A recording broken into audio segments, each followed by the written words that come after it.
तो कैसा हैं आप लोग। आज की हमारी बुक का टॉपिक है रिच डैड और पुअर डैड। ज़िंदगी में सब ने बचपन से एक बात सुनी है, पढ़ाई करो, अच्छी जॉब लो, सेफ लाइफ जियो। लेकिन हम देखते हैं कि बहुत से पढ़े लिखे लोग पूरी ज़िंदगी पैसे के लिए भागते रहते हैं, और वो लोग जिन्होंने इतना नहीं पढ़ा होता वो पैसे को अपना गुलाम बना के रखते हैं। यहीं से रिच डैड पुअर डैड की कहानी शुरू होती है। रॉबर्ट के पास दो बाप थे। एक उसका अपना बाप जो हाईली एजुकेटेड था, गवर्नमेंट जॉब थी, सैलरी पर जिंदा था और हर महीने एक्सपेंसेस बिल के प्रेशर में रहता था। दूसरा उसका रिच डैड जो ज़्यादा पढ़ा लिखा नहीं था, लेकिन पैसे की लैंग्वेज जानता था, सिस्टम बनाने जानता था और पैसे को अपना नौकर बना चुका था। दोनों बाप एक ही शहर में थे, एक ही दौर में, लेकिन उसकी सोच बिल्कुल उलट थी और यही सोच का फ़र्क उनकी पूरी ज़िंदगी का फ़र्क बन गया। ये बुक पैसे कमाने के तरीकों की लिस्ट नहीं है, ये बुक सोच का डिफरेंस सिखाती है। ये बताती है कि गरीब और अमीर के दरमियान असल गैप पैसे का नहीं है, फाइनेंशियल माइंडसेट का होता है। पुअर डैड कहता था पैसा हर चीज़ की जात है, जबकि अमीर बाप कहता था इल्म की कमी हर मसले की जात है। और यहीं से रॉबर्ट का दिमाग ओपन होना शुरू होता है। इस बुक का सबसे बड़ा शौक ये है कि ये तुम्हें बताती है कि जॉब सिक्योरिटी एक इल्यूजन है। सैलरी मिल रही होती है लेकिन फ्रीडम नहीं। पैसा आ रहा होता है लेकिन वक्त तुम्हारा अपना नहीं होता। रिच डैड पुअर डैड ये तुम्हें समझाती है कि जब तुम पैसे के लिए काम करोगे तो तुम कभी फ्री नहीं हो सकते। तुम फ्री तभी हो सकोगे जब पैसा तुम्हारे लिए काम करना शुरू करेगा। और यहाँ से हम पहले और सबसे पावरफुल कॉन्सेप्ट की तरफ जाते हैं, अमीर बाप और गरीब बाप का माइंडसेट। गरीब बाप की सोच थी स्टडी हार्ड, जॉब लो, प्रमोशन लो। और अमीर बाप की सोच थी सीखो पैसा कैसे कमाया जाता है।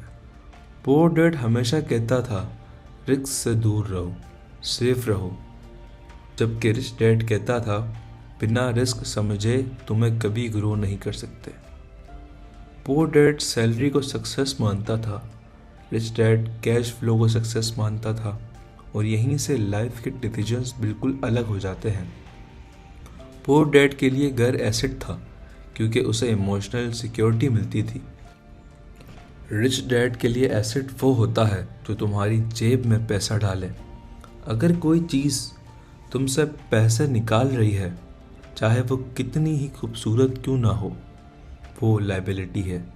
ये बात सुनकर ज़्यादातर लोग अनकंफर्टेबल हो जाते हैं, लेकिन ये बुक कंफर्ट के लिए नहीं, ट्रुथ के लिए लिखी गई है। रिच डैड और पुअर डैड तुम्हें ये सिखाती है कि स्कूल में हमें एम्प्लॉयज़ बनने की ट्रेनिंग देता है, ओनर्स बनने की नहीं। इसीलिए ज़्यादातर लोग पूरी ज़िंदगी किसी और के सिस्टम में काम करते रहते हैं। रिच डैड ने रॉबर्ट को बचपन से ही सिखाया था कि पैसा क्या होता है, कैसे फ्लो करता है और कैसे कंट्रोल लिया जाता है। पुअर डैड स्टेबिलिटी सबसे इम्पोर्टेंट थी। रिच डैड के लिए लर्निंग और दुनिया का ये रूल है, जो सीखता है वो आगे निकलता है। जिस दिन ये समझ लेते हो कि तुम्हारी डिग्री तुम्हें सैलरी दे सकती है लेकिन फ्रीडम नहीं, उस दिन तुम्हारी सोच बदलना शुरू हो जाती है। अब ज़रा सोचो, तुम एक घर खरीदते हो, बिल्स, मेंटेनेंस, टैक्स, हर महीना पैसा जा रहा होता है, लेकिन सोसाइटी तुम्हें कहती है मुबारक हो, एसेट लिया है।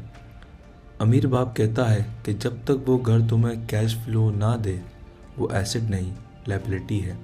ये बात सुनकर लोग गुस्सा हो जाते हैं क्योंकि ये उनकी इमोशनल अटैचमेंट को चैलेंज करती है, लेकिन पैसा इमोशंस पर नहीं, नंबर्स पर चलता है। यहाँ एक गहरा साइकोलॉजिकल एंगल है। लोग लायबिलिटीज़ इसलिए खरीदते हैं क्योंकि वह उन्हें इंस्टेंट कंफर्ट और स्टेटस देती है। घर, कार, चीज़ें, लाइफस्टाइल, सब तुम्हें थोड़ी देर के लिए पावरफुल फील करवाती हैं, लेकिन धीरे धीरे ये चीज़ें तुम्हारी फ्रीडम को खा जाती हैं। तुम ज़्यादा काम करते हो, ज़्यादा स्ट्रेस लेते हो, सिर्फ इसलिए कि तुम अपनी लायबिलिटीज़ को फीड कर सको। रिच डैड कहता है कि अमीर और गरीब का फ़र्क इनकम का नहीं, स्ट्रक्चर का होता है। अमीर पहले एसेट खरीदता है, फिर उन एसेट से जो पैसा आता है उससे लाइफस्टाइल बनाता है। गरीब और मिडिल क्लास लोग पूरी ज़िंदगी उस लाइफस्टाइल को अफोर्ड करने के लिए काम करते रहते हैं, क्योंकि वो पहले लाइफस्टाइल बनाते हैं। अब एक खतरनाक सच समझो, ज़्यादातर लोग सैलरी आने पर सबसे पहले बिल्स, EMI, एक्सपेंसेस निकाल देते हैं और जो बचता है उसे सेविंग कर देते हैं। रिच डैड कहता है ये फार्मूला ही गलत है। अगर पहले एसेट के लिए पैसा साइड पर रख देते हैं, फिर बाकी चीज़ों से एडजस्ट करते हैं, इसलिए वक्त के साथ उनकी एसेट भी बढ़ती है और लायबिलिटीज़ भी कंट्रोल में रहती है। रॉबर्ट कहता है कि तुम्हें तुरंत सब कुछ छोड़ने की ज़रूरत नहीं। मसला ये नहीं कि तुम जॉब कर रहे हो, मसला ये है कि तुम जॉब के बाद क्या करते हो। क्या तुम अपनी फ्री टाइम और एक्स्ट्रा पैसे को एसेट बनाने में लगा रहे हो या नहीं। ये छोटा सा डिसीजन सालों के बाद तुम्हें फ़र्क बताता है। एसेट सिर्फ प्रॉपर्टी या बिजनेस नहीं होता, स्किल भी एसेट है जो तुम्हें फ्यूचर में पैसा बना कर देती है। नॉलेज भी एसेट है जो तुम्हें बेटर डिसीजन लेने में लायक बनाती है। लेकिन हर एसेट का एक रूल होता है, वो तुमसे ज़्यादा पैसा पैदा करेगा जितना तुम उस पर लगाते हो। यहाँ आते आते अगर तुम्हें ये क्लियर हो गया है कि पैसा कमाना और पैसा रखना तो अलग स्किल हैं, तो तुम रिच और पुअर डैड का सबसे इम्पोर्टेंट लेसन समझ चुके हो। अब जो आने वाला कॉन्सेप्ट है वो इस सब के पीछे छुपी हुई असल वजह को एक्सपोज करता है, डर और कंफर्ट। लेकिन यहाँ एक बहुत इम्पोर्टेंट बात समझी जाती है जो अक्सर लोग मिस कर देते हैं। एसेट और लायबिलिटीज़ का कॉन्सेप्ट पैसे का नहीं, सोच का कॉन्सेप्ट है। गरीब बाप की सोच ये होती है कि जब पैसा आए तब उसे इन्वेस्ट करूँगा, जबकि अमीर बाप की सोच ये होती है कि इन्वेस्टमेंट से ही पैसा आता है। ये फ़र्क सिर्फ एक सेंटेंस का लगता है, लेकिन असल में ये पूरी ज़िंदगी का फ़र्क होता है। सोचो, जब कोई बंदा अपनी पहली सैलरी लेता है तो वो सबसे पहले क्या करता है? फ़ोन अपग्रेड, बाइक या कार का प्लान, कपड़े, आउटिंग, ये सब चीज़ें उसे लगती हैं कि मैं लाइफ एंजॉय कर रहा हूँ। लेकिन रिच डैड कहता है ये एंजॉय नहीं, डिले है। तुम अपने फ्यूचर फ्रीडम को थोड़ा थोड़ा करके बेच रहे हो, सिर्फ आज की कंफर्ट के लिए। यहाँ एक और गहरा सच आता है, लायबिलिटीज़ सिर्फ पैसा नहीं खाती, वो तुम्हारा वक्त और तुम्हारा दिमाग भी खा जाती हैं। जब तुम पर लोन्स होते हैं, EMIs होती हैं, बिल का प्रेशर होता है, तो तुम रिस्क नहीं ले पाते, तुम वो जॉब छोड़ नहीं पाते जो तुम्हें पसंद नहीं, तुम वो डिसीजंस नहीं ले पाते जिससे तुम्हारी ग्रोथ बढ़ सकती है। इसी तरह लायबिलिटीज़ सिर्फ फाइनेंशियल नहीं, मेंटली कैद बन जाती है। अमीर बाप कहता है कि मिडिल क्लास ट्रैप ये होता है कि वो इनकम बढ़ाने पर फोकस करती है, एसेट बढ़ाने पर नहीं। प्रमोशन मिल गया, सैलरी बढ़ गई तो लाइफस्टाइल बढ़ गया, नेट रिजल्ट एंड पर कुछ नहीं। अमीर लोग जब इनकम बढ़ाते हैं तो लाइफस्टाइल को कंट्रोल में रखते हैं और एसेट को तेज़ देते हैं, इसीलिए वक्त के साथ उनका गैप बढ़ जाता है। एक बहुत इम्पॉर्टेंट बात यह है कि एसेट बनाना सीखना एक प्रोसेस है। तुम पहले छोटे एसेट से शुरू करते हो, थोड़ा सा पैसा, थोड़ा सा नॉलेज, थोड़ा सा रिस्क, फिर धीरे धीरे कॉन्फिडेंस बिल्ड होता है, एक्सपीरियंस आता है और एसेट बेटर हो जाता है। जो लोग ये सोच कर रुक जाते हैं कि मेरे पास तो पैसा ही नहीं, वो कभी स्टार्ट ही नहीं कर सकते। अमीर बाप कहता है कि पैसा प्रॉब्लम नहीं है, फाइनेंशियल इंटेलिजेंसी की कमी प्रॉब्लम होती है। यहाँ एक साइकोलॉजिकल एंगल है। लोग अक्सर कहते हैं कि इन्वेस्टमेंट रिस्की होती है। अमीर बाप कहता है असल रिस्क इन्वेस्टमेंट नहीं, इग्नोरेंस होती है। जब तुम किसी चीज़ को समझाते हो वो तुम्हें रिस्की लगती है। जैसे बच्चे को पानी से डर लगता है जब तक वो स्विमिंग न सीख ले। फाइनेंशियल एजुकेशन पैसे का स्विमिंग सिखाना है। एसेट और लायबिलिटीज़ का गेम असल में डिसिप्लिन का गेम है। तुम हर महीने फैसला लेते हो कि जो पैसा आ रहा है वो तुम्हारे फ्यूचर को बिल्ड करेगा, ये सिर्फ प्रेजेंट को सेटिस्फाई करेगा। ये फैसला कोई एक दिन का नहीं होता, ये रोज़ का होता है। इसीलिए ज़्यादातर 20-30 साल बाद तुम पीछे मुड़कर देखते हो और कहते हो काश मैं पहले समझ जाता। रिच डैड पुअर डैड तुम्हें ये भी सिखाती है कि सोसाइटी हमेशा तुम्हें कंज्यूमर बना देती है।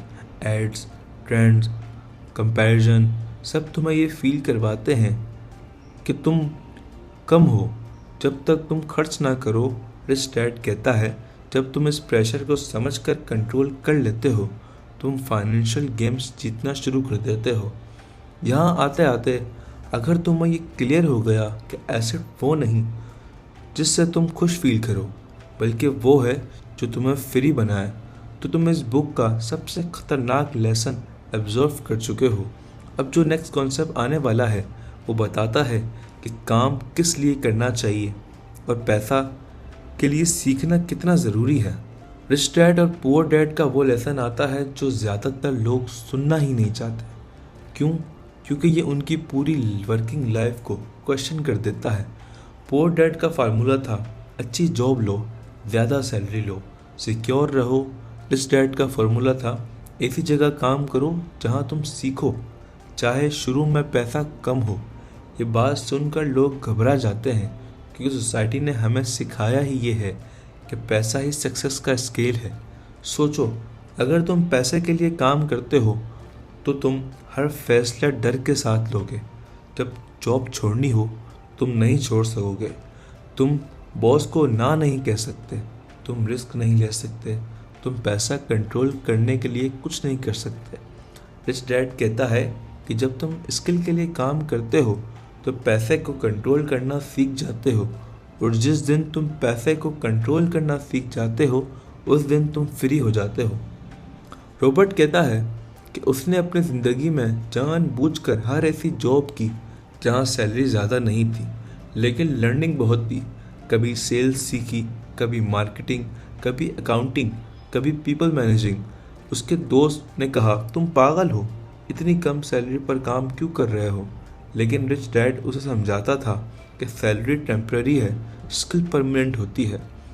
यहाँ एक बहुत ख़तरनाक ट्रैप है। जब कोई बंदा एक ही जॉब में सालों से रहता है वो उस काम में कंफर्टेबल हो जाता है।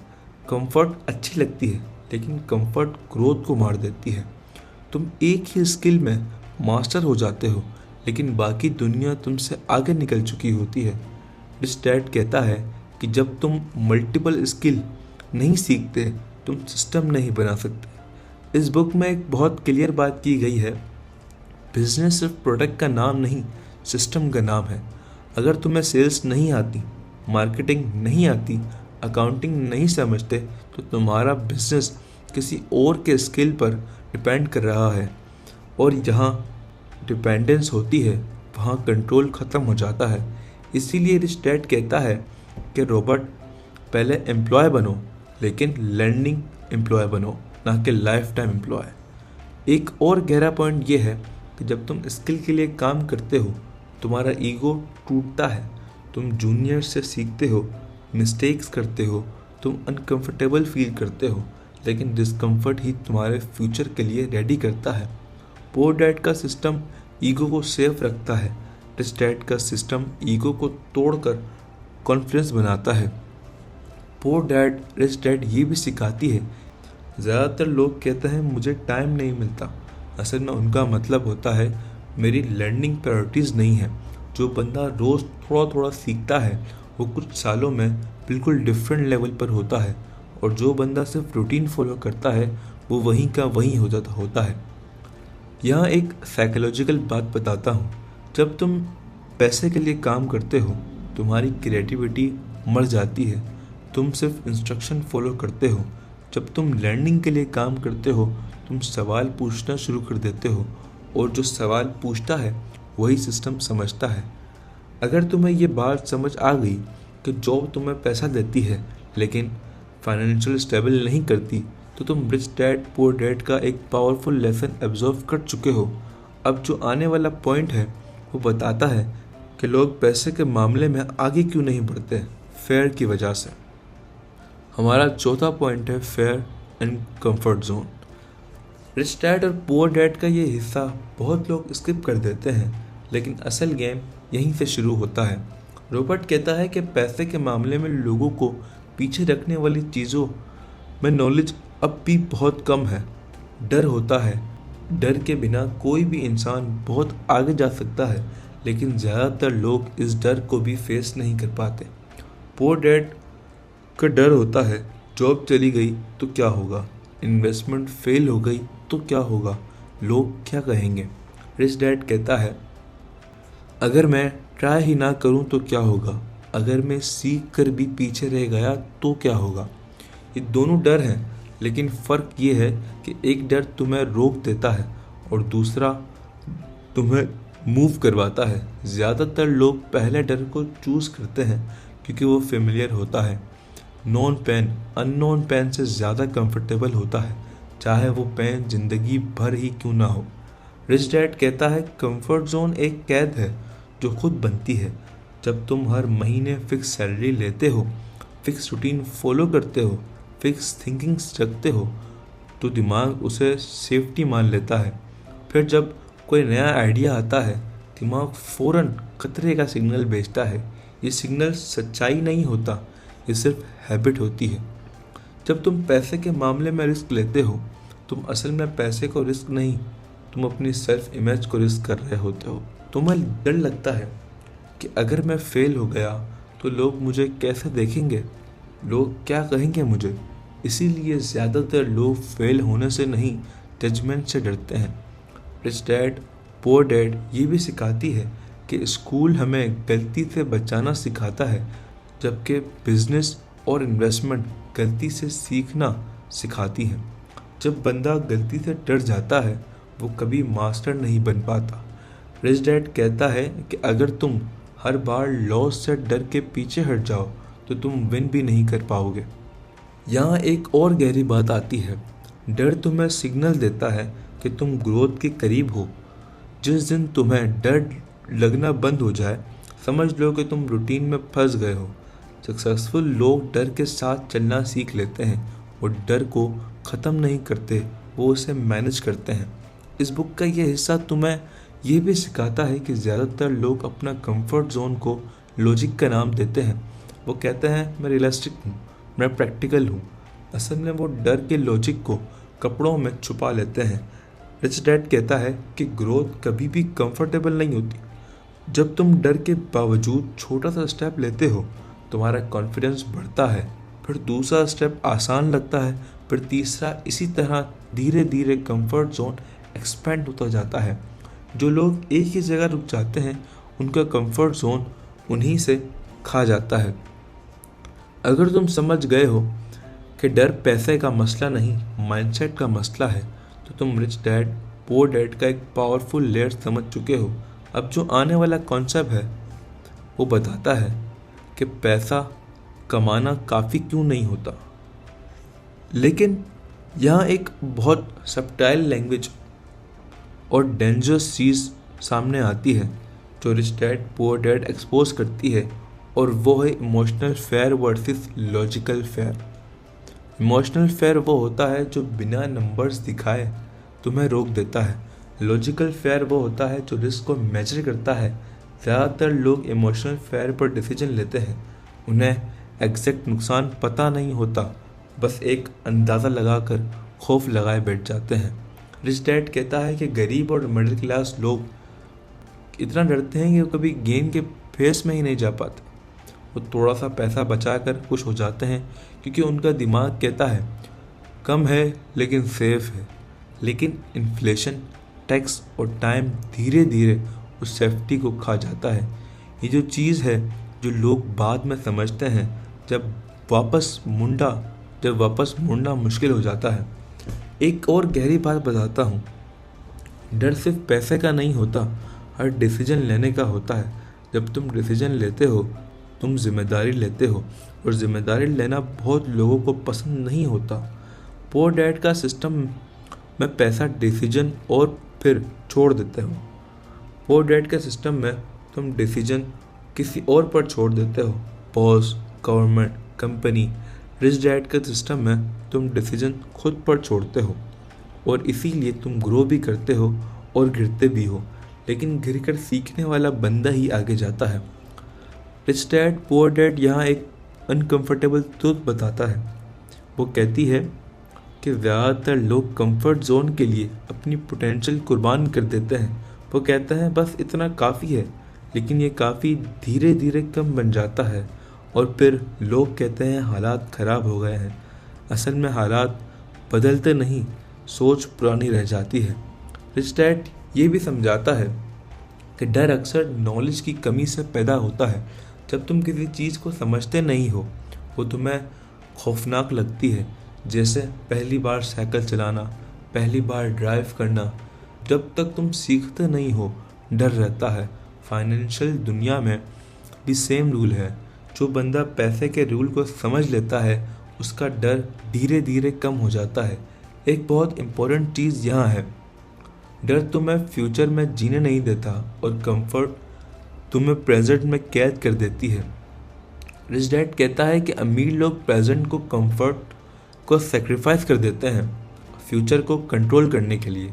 पुअर डैड प्रेजेंट का कंफर्ट चूज़ करता है और फ्यूचर का कंट्रोल खो देता है। ये एक्सचेंज लोग बिना सोचे समझे कर देते हैं। जब तुम एक बार डर के बावजूद स्टेप ले लेते हो, तुम्हारा दिमाग नया रेफरेंस बना लेता है। अगली बार वो स्टेप इतना खौफनाक नहीं लगता, इसीलिए डर छोटा होता है और कॉन्फिडेंस बढ़ जाता है।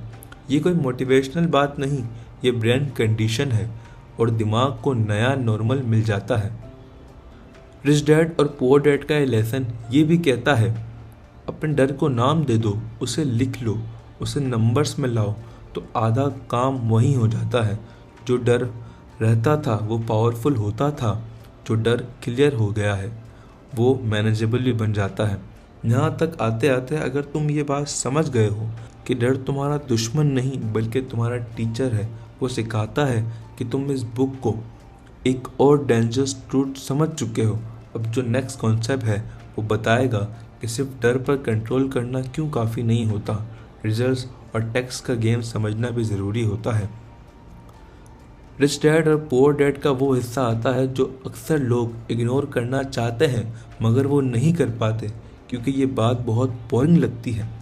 रॉबर्ट कहता है कि पैसा कमाना आसान है, पैसा बचाना और बढ़ाना मुश्किल है, और ये मुश्किल सिर्फ इसीलिए होता है क्योंकि लोग रूल्स नहीं समझते। जो बंदा रूल्स नहीं समझता वो हमेशा किसी और के रूल्स पर चलता है। फाइनेंशियल लिटरेसी का मतलब सिर्फ ये नहीं कि तुम्हें पता हो इनकम और एक्सपेंस क्या होता है, इसका मतलब है कि तुम समझो कि पैसा सिस्टम के अंदर कैसे मूव करता है, टैक्स कैसे लगता है, इन्फ्लेशन कैसे वैल्यू खा जाती है और लॉज किसको फेवर करता है। रिच डैड कहता है गवर्नमेंट और सिस्टम गरीब और मिडिल क्लास लोगों से पैसा लेकर अमीरों को नहीं देती, बल्कि सिस्टम ही ऐसा डिज़ाइन किया हुआ है कि उसे समझ ले वो बेनिफिट ले जाता है। एक बहुत शॉकिंग सच बताता हूँ, सैलरी लेने वाला बंदा सबसे पहले टैक्स देता है, फिर जो बचता है उससे एक्सपेंसेस चलाता है, जबकि बिजनेस ओनर और इन्वेस्टर पहले एक्सपेंस निकालता है फिर टैक्स देता है। ये छोटा सा फर्क लगता है, लेकिन सालों बाद ये लाखों और करोड़ों का गैप बना देता है। पुअर डैड इस गैप को अनफेयर कहता है, रिच डैड इस गैप को एजुकेशन कहता है। रिच डैड और पुअर डैड यहाँ एक और गहरा पॉइंट बताता है। वो कहता है कि अमीर लोग टैक्स से भागते नहीं हैं, टैक्स को मैनेज करते हैं। वो लॉयर्स, अकाउंटेंट और एडवाइज़र को यूज़ करते हैं ताकि वो लीगल तरीके से अपना पैसा प्रोटेक्ट कर सकें, जबकि ज़्यादातर लोग टैक्स का नाम सुनकर घबरा जाते हैं क्योंकि उन्हें रूल्स का इल्म ही नहीं होता। एक यहाँ फिजिकल मिसाल देता हूँ। लोग कहते हैं पैसा सब बुराइयों की जड़ है, अमीर लालची होते हैं। ये बिलीव ज़्यादातर उन लोगों को होता है जो पैसे के सिस्टम को समझ ही नहीं पाए।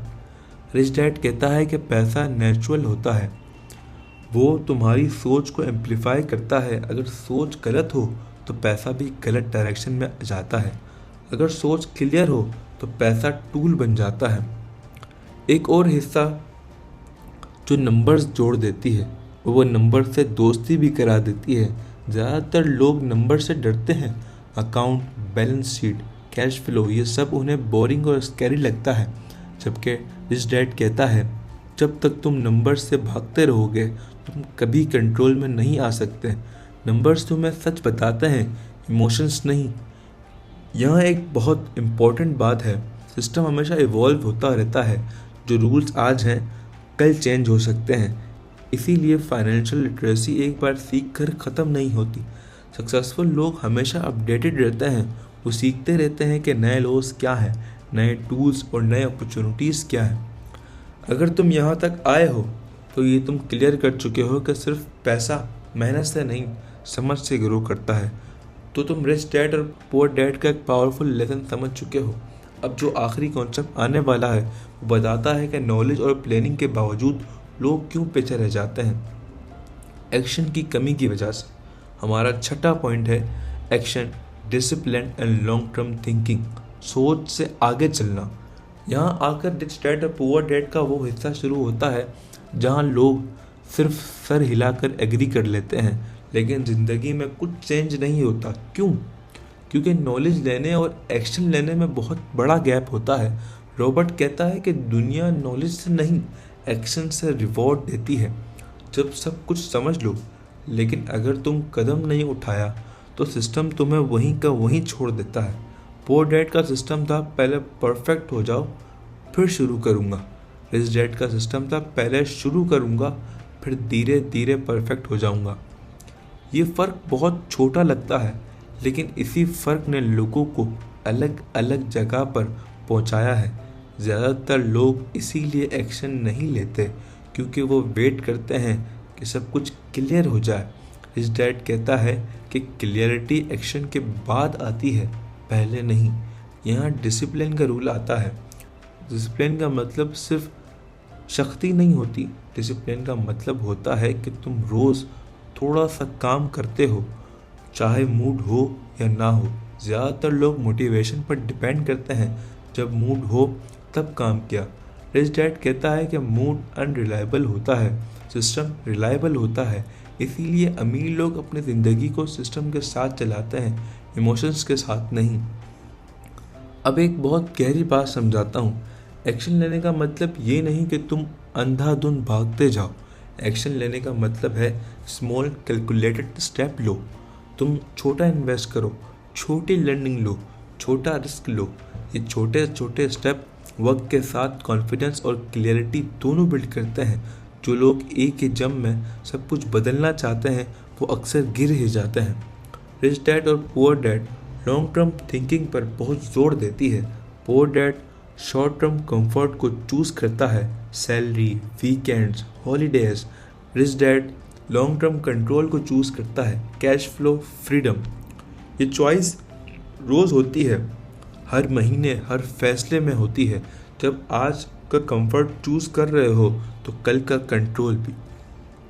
लॉन्ग टर्म थिंकिंग का सबसे मुश्किल हिस्सा ये होता है कि रिजल्ट तुरंत नज़र नहीं आता। तुम साल भर मेहनत करते हो, शायद कोई बड़ा रिजल्ट ना दिखे, लेकिन यहीं पर ज़्यादातर लोग पीछे हट जाते हैं। रिच डैड कहता है कंपाउंड इफेक्ट को समझने वाला बंदा ही जीतता है। छोटी छोटी चीज़ों से जब टाइम लगता है तो वो एक बड़ी चीज़ बन के बाहर निकलती है। यहाँ एक और इम्पोर्टेंट साइकोलॉजिकल पॉइंट है। जब तुम एक्शन लेने लगते हो तुम्हें लोग क्रिटिसाइज़ करते हैं। वो कहते हैं कि रिस्क है, ये काम नहीं कर पाएगा, तुम नहीं कर पाओगे, तुम सिर्फ टाइम वेस्ट कर रहे हो। रिच डैड कहता है अक्सर उन लोगों से आता है जो एक्शन लेने की हिम्मत नहीं रखते। अगर तुम हर आवाज़ सुनोगे तो तुम कभी अपनी आप नहीं सुन पाओगे। डिसिप्लिन का एक और मतलब ये भी है कि हर नई चीज़ के पीछे नहीं भागते। तुम एक डायरेक्शन चूज़ करते रहो और उस पर टिके रहो। ज़्यादातर लोग फोकस लूज़ कर देते हैं, आज ये कल वो। रिच डैड कहता है कि जो बंदा फोकस सीख लेता है वो एवरेज से ऊपर चले जाता है। अब यहाँ एक बहुत ख़तरनाक चीज़ होती है, रिच डैड और पुअर डैड बार बार हाईलाइट करती है वो ये है कि एनालाइज पैरालाइज। लोग इतना ज़्यादा सोच लेते हैं कि एक्शन लेने की एनर्जी ही ख़त्म हो जाती है। वो हर चीज़ का परफेक्ट प्लान चाहते हैं, हर रिस्क का गारंटेड चाहते हैं। रिच डैड कहता है गारंटी सिर्फ जॉब में होती है, ग्रोथ में नहीं। जो बंदा गारंटी का इंतज़ार करता रहता है वो ज़िंदगी भर वेट ही करता है। एक्शन लेने का एक और हिडन बेनिफिट ये होता है क्लैरिटी। तुम जितना ज़्यादा एक्शन लेते हो उतना ज़्यादा समझते हो, उतना ज़्यादा तुम्हें समझ आती है कि काम किस तरह होना है। सिर्फ सोचने से क्लियरिटी नहीं आती। रिच डैड कहता है कि एक्शन एक टीचर होता है। जो लोग एक्शन से डरते हैं वो लर्निंग से भी दूर रहते हैं। डिसिप्लिन यहाँ सिर्फ रूटीन फॉलो करना नहीं होता। डिसिप्लिन का मतलब होता है कि तुम अपना शॉर्ट टर्म इमोशंस को लॉन्ग टर्म विजन में कैसे नीचे रखते हो। जब तुम्हें पैसा मिलता है और तुम्हारा दिल करता है कि मैं तुरंत खर्च कर दूं, लेकिन तुम उस पैसे को एसेट में डाल देते हो, ये डिसिप्लिन है। जब तुम थके हुए हो लेकिन फिर भी थोड़ा थोड़ा सीख लेते हो, ये डिसिप्लिन है। ये छोटी छोटी जीतें वक्त के साथ बड़ी जीत बन जाती है। एक बहुत इम्पोर्टेंट बात बताता हूँ, लॉन्ग टर्म थिंकिंग अक्सर अकेला कर देती है। तुम्हें दोस्तों को शायद तुम्हारी चॉइस बोरिंग लगने लगे, वो कहेंगे तुम लाइफ एंजॉय नहीं कर रहे। रिच डैड कहता है ज़्यादातर लोग लॉन्ग टर्म थिंकर्स को समझते ही नहीं, क्योंकि वो शॉर्ट टर्म रिजल्ट को देखे बगैर कुछ कर ही नहीं पाते हैं, वो क्योंकि वो उनकी आदी हो चुके होते हैं। लेकिन जो बंदा थोड़ा वक्त अकेला चल लेता है वो बाद में क्राउड के बगैर भी चल सकता है। रिच डैड और पुअर डैड यहाँ एक स्ट्रॉन्ग कॉन्सेप्ट देते हैं, पे योरसेल्फ फर्स्ट। मतलब जब पैसा आए सबसे पहले अपनी ग्रोथ और एसेट के लिए पैसा साइड में रख दो। ज़्यादातर लोग कहते हैं पहले बिल्स फिर देखेंगे। रिच डैड कहता है कि अगर तुम पहले अपना फ्यूचर पे नहीं करोगे, फ्यूचर तुम्हें इग्नोर कर देगा। ये रूल बहुत अनकंफर्टेबल लगता है, लेकिन इसी रूल ने लोगों को फ्री बनाया है। लोग लॉन्ग टर्म थिंकिंग का एक और टेस्ट है, वो है पेशेंस। तुम काम करते हो, लर्निंग करते हो और कोई ताली नहीं बजाता, कोई तुरंत रिजल्ट नहीं दिखाता। यहीं पर ज़्यादातर लोग छोड़ देते हैं। रिच डैड कहता है इम्पेशेंस मिडिल क्लास की आदत है, पेशेंस वेल्थ की आदत है। जो बंदा वेट करना सीख लेता है वो कंपाउंड इफेक्ट का फ़ायदा उठाता है। एक्शन और डिसिप्लिन का एक और गहरा लिंक होता है आइडेंटिटी से। जब तुम रोज़ एसेट बेस्ड डिसीजंस लेते हो, तुम धीरे धीरे खुद को एसेट बिल्डर समझना शुरू कर देते हो। जब तुम रोज़ कंजप्शन बेस्ड डिसीजन लेते हो, तुम खुद को कंज्यूमर समझना शुरू कर देते हो। तुम्हारी आइडेंटिटी तुम्हारी चॉइस से बनती है और तुम्हारी चॉइस तुम्हारी आइडेंटिटी को मजबूत बनाती है। ये एक लूप है जो तुम्हें ऊपर ले जाता है या नीचे। रिच डैड और पुअर डैड का यहाँ ये भी कहना है कि लॉन्ग टर्म थिंकिंग का मतलब ये नहीं कि तुम अपनी लाइफ एंजॉय ना करो। मतलब सिर्फ ये है कि तुम एन्जॉयमेंट को कंट्रोल के साथ जोड़ दो। पहले सिस्टम बनाओ, फिर सिस्टम से एन्जॉयमेंट लो। जो बंदा पहले एन्जॉयमेंट ले लेता है वो सिस्टम बाद में बनाना चाहता है और वो अक्सर बना ही नहीं पाता। यहाँ तक आते आते अगर तुम ये समझ चुके हो कि एक्शन सिर्फ काम नहीं, डिसीजन लेने की आदत है, डिसिप्लिन सिर्फ सिखाती नहीं, सेल्फ रिस्पेक्ट है, और लॉन्ग टर्म थिंकिंग सिर्फ फ्यूचर का ख्वाब नहीं, डेली चॉइस है, तो तुम रिच डैड और पुअर डैड का ऑलमोस्ट पूरा माइंड ऑब्जर्व कर चुके हो। अब जो आखिरी और फाइनल पॉइंट आने वाला है वो इसी पूरी सोच को एक लीडर के माइंडसेट में कन्वर्ट कर देता है, जहाँ बंदा सिर्फ अपने लिए नहीं दूसरों के लिए भी वैल्यू क्रिएट करता है। लीडरशिप, गिविंग एंड रिस्पॉन्सिबिलिटीज़, अमीर दिमाग यही बनता है। रिच डैड पुअर डैड का आखिरी लेसन जो सबसे ज़्यादा मैच्योर और सबसे ज़्यादा मिसअंडरस्टूड है।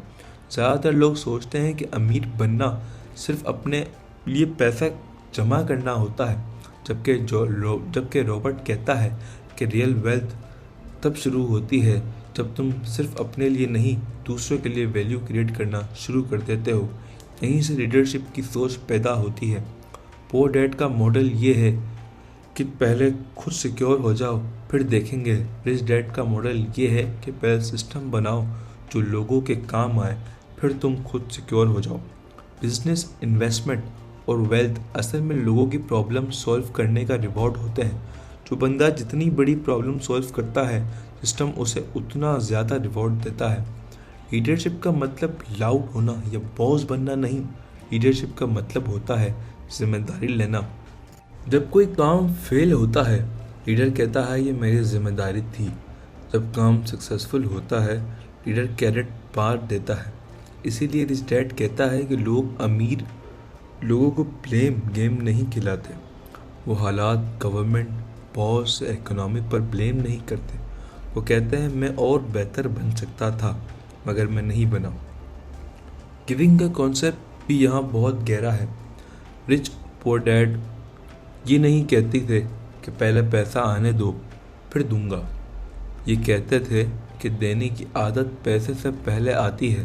जो बंदा नॉलेज शेयर करता है, अपॉर्चुनिटीज़ शेयर करता है, वैल्यू शेयर करता है, सिस्टम उसे और ज़्यादा वैल्यू के लायक बना देता है। ये कोई रिलीजियस लेक्चर नहीं, ये इकोनॉमिक का रूल है। जो सर्कुलेट करता है वो मल्टीप्लाई होता है। यहाँ एक बहुत इम्पोर्टेंट बात समझ लो। जो लोग सिर्फ लेने की सोच रखते हैं वो हमेशा डिपेंड रहते हैं। जो लोग देने की सोच रखते हैं वो इवेंचुअली डिसीजन मेकर्स बन जाते हैं। रिच डैड कहता है कि पैसा फॉलोअर्स के पास नहीं रुकता, पैसा लीडर्स के पास रुकता है। लीडरशिप का एक और हिस्सा होता है सेल्फ लीडरशिप। तुम अपने दिन को कैसे लीड करते हो, अपनी एनर्जी को कैसे मैनेज करते हो, अपनी प्रायोरिटीज़ को कैसे चूज़ करते हो। अगर तुम अपनी ज़िंदगी को लीड नहीं कर पा रहे तो कोई और तुम्हें लीड कर रहा होता है, बॉस, बिल, सोसाइटी या फेयर। रिच डैड और पुअर डैड का आखिरी पंच ये है, फाइनेंशियल फ्रीडम को डेस्टिनेशन नहीं प्रोसेस है। तुम हर दिन डिसाइड करते हो तुम कंज्यूमर बनोगे या क्रिएटर, फॉलोअर बनोगे या leader, short term comfort choose करोगे या लॉन्ग टर्म कंट्रोल। ये डिसीजन छोटे लगते हैं लेकिन सालों बाद यही डिसीजंस तुम्हारी ज़िंदगी का लेवल डिसाइड करते हैं। रिच डैड पुअर डैड का असल मैसेज पैसा कमाना नहीं है। इस बुक का असल मैसेज है पैसे को समझना, पैसे को समझाना। क्योंकि जो बंदा पैसे को समझ लेता है पैसे से डरना बंद कर देता है, और जो बंदा पैसे से डरना बंद कर देता है वो ज़िंदगी के बड़े डिसीजंस लेना शुरू कर देता है। पुअर डैड रॉबर्ट को सर्वाइवल सिखाया, रिच डैड ने रॉबर्ट को फ्रीडम सिखाया। सर्वाइवल तुम्हें ज़िंदा रखता है लेकिन फ्रीडम तुम्हें जीना देता है। और फ्रीडम कभी सैलरी से नहीं आता, फ्रीडम सोच से आता है। अगर तुम इस बुक से सिर्फ एक चीज़ ले जा रहे हो तो वो ये हो, तुम्हारी इनकम तुम्हें अमीर नहीं बनाती, तुम्हारी सोच बनाती है। तुम्हारी जॉब तुम्हें सिक्योर कर सकती है लेकिन फ्री नहीं कर सकती। तुम पैसे के लिए काम कर सकते हो या पैसे को अपने लिए काम करवा सकते हो, ये फैसला तुम्हारा है। ये बुक तुम्हें कोई शॉर्टकट नहीं देती, ये तुम्हारी ज़िंदगी देती है, ये तुम्हें जिम्मेदारी देती है। और जिस दिन इंसान जिम्मेदारी लेना शुरू कर देता है उस दिन उसकी ग्रोथ रुकती नहीं है। अब तुम्हारे पास चॉइस है, या तो तुम इस नॉलेज को सिर्फ अच्छी बात कहकर छोड़ दो या फिर इसे अपनी डेली लाइफ का डिसीजन पे उतार लो। क्योंकि अमीर बनना एक डिसीजन होता है और वो डिसीजन हर रोज़ लेना पड़ता है। अगर तुम ज़िंदगी में कभी भी ये महसूस करते हो कि तुम बहुत मेहनत करते हो लेकिन फिर भी आगे नहीं बढ़ पा रहे, तो समझ लो कि ये तुम्हारी मेहनत का मसला नहीं, तुम्हारे डायरेक्शन का मसला है। रिच डैड पुअर डैड इस बात को बार बार डिफरेंट एंगल से समझाती है। ज़्यादातर लोग ज़िंदगी को सर्वाइवल मोड में गुजार देते हैं। सैलरी आए, बिल्स निकले, थोड़ा सा बचे, फिर साइकिल रिपीट, और इस साइकिल को लोग नॉर्मल लाइफ कहते हैं। रॉबर्ट कहता है कि सबसे खतरनाक चीज़ प्रॉपर्टी नहीं होती, नॉर्मल इंसान होता है। क्योंकि तुम नॉर्मल को एक्सेप्ट कर लेते हो, तुम क्वेश्चन करना बंद कर देते हो, तुम सोचना बंद कर देते हो, या कोई तरीका भी हो सकता है। पुअर डैड कहता है सिस्टम तुम्हें सिटीज़न बनाता है लेकिन रिच डैड का सिस्टम तुम्हें फ्री थिंकर बनाता है। यहाँ एक बहुत गहरी बात है जो ज़्यादातर लोग इग्नोर कर देते हैं। जब तुम पैसे के मामले में गलत डिसीजन लेते हो, उसका नुकसान सिर्फ तुम्हें नहीं होता, तुम्हारी फैमिली को होता है, तुम्हारी अगली नस्ल को होता है। और जब तुम सही फाइनेंशियल माइंडसेट डेवलप कर लेते हो, उसका फ़ायदा भी सिर्फ तुम तक लिमिटेड नहीं होता। इसीलिए रिच डैड और पुअर डैड सिर्फ एक बुक नहीं, रिस्पॉन्सिबिलिटीज़ का कॉल है। बुक ये बताती है कि दुनिया अनफेयर नहीं है, दुनिया एजुकेटेड और अनएजुकेटेड के दरमियान फ़र्क करती है। जो रूल जानता है वो गेम जीतता है, जो रूल नहीं जानता मेहनत करता रहता है और थक जाता है। और सबसे ज़्यादा दुख की बात ये होती है कि जो लोग अपनी थकन को ही अपनी अचीवमेंट समझ लेते हैं। रिच डैड कहता है कि थकन अचीवमेंट नहीं, रिजल्ट अचीवमेंट होता है। अगर तुम इस पॉइंट पर आकर भी ये सोच रहे हो कि ये सब ठीक है लेकिन मेरे लिए मुश्किल है, तो ये बिल्कुल नॉर्मल है। रिच डैड कहता है कि फाइनेंशियल ग्रोथ का पहला स्टेज ही कन्फ्यूजन होता है। तुम्हारी पुरानी बिलीफ और नई सोच के दरमियान कॉन्फ्लिक्ट होता है, लेकिन ये कॉन्फ्लिक्ट अच्छी निशानी होता है। इसका मतलब है कि तुम्हारा दिमाग एक्सपेंड हो रहा है। यहाँ एक और बहुत इम्पोर्टेंट चीज़ है, रिच डैड और पुअर डैड तुम्हें ये नहीं कहते कि तुम अपनी जॉब छोड़ दो, सिस्टम तोड़ दो या अंधा रिस्क ले लो, कुछ भी कर लो। ये कहते हैं तुम धीरे धीरे अपनी सोच को ऑनर की तरफ शिफ्ट करो, एम्प्लॉय का दिमाग से ऑनर के दिमाग तक सफ़र करो। ये कोई एक दिन का सफ़र नहीं होता, ये रोज़ छोटे छोटे फैसलों से होता है। तुम जब पैसा कमाओ, खुद से पूछो, इस पैसे से मैं सिर्फ खर्च कर रहा हूँ या कुछ बिल्ड कर रहा हूँ। तुम जब भी कोई डिसीजन लो, खुद से पूछो, ये डिसीजन मुझे ज़्यादा डिपेंडेंट बना रहा है या ज़्यादा फील कर रहा है। रिच डैड और पुअर डैड का सबसे पावरफुल गिफ्ट ये है कि ये तुम्हें ब्लेम से आज़ाद कर देती है। तुम इकोनॉमी को ब्लेम नहीं करते, बॉस को ब्लेम नहीं करते, सिस्टम को ब्लेम नहीं करते। तुम कहते हो, क्या मैं और बेटर बन सकता था, या मैं और बेटर बन सकूँगा। और जिस दिन इंसान ये सवाल पूछना शुरू कर देता है, उस दिन उसकी ग्रोथ। और आखिरी बात ये है जो इस बुक की रूह है, अमीर बनना पैसे का गेम नहीं, करेज का गेम है। करेज सीखने की, करेज गलती करने की, करेज कंफर्ट छोड़ने की और करेज जिम्मेदारी की।